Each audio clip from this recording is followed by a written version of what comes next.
One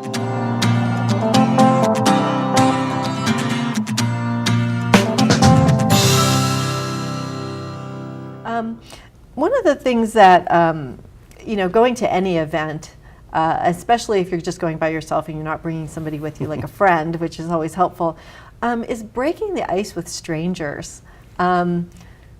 Even the word stranger, like stranger danger, Stranger danger. it's like, the word doesn't feel good. It feels like alone and awful and scary.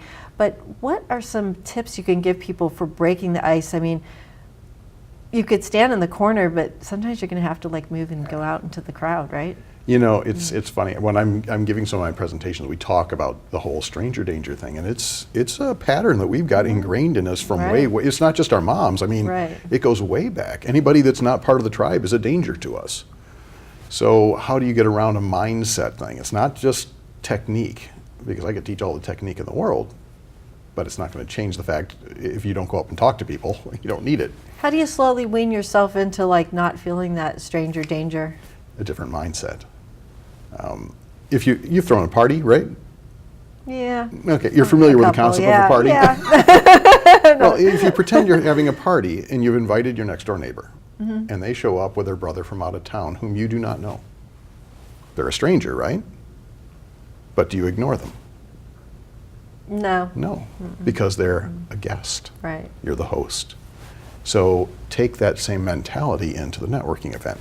You're now the host of the event. I mean, it doesn't have to be official, but just take on that persona of the host. Yeah, that completely shifts. Because then you're looking for that poor, sad person that's sitting off to the side that maybe you once were. Right. And you can go rescue them.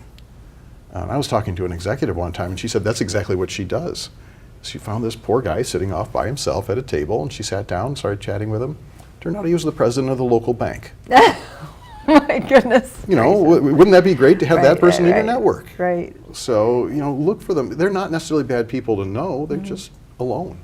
And bringing something up about that, kind of getting off a little bit, is that people are reluctant, whether you're there the CEO of a bank or it doesn't matter what your level is. That has nothing to do with your reluctance or your, ease of networking, right? I mean, because you've worked with all sorts of people, I'm sure. Yeah. We're all people. Universal we all have problem. those patterns stuck inside us, things we've learned, and it's hard. It's really hard to go up and talk to people we don't know. Well, I think the idea about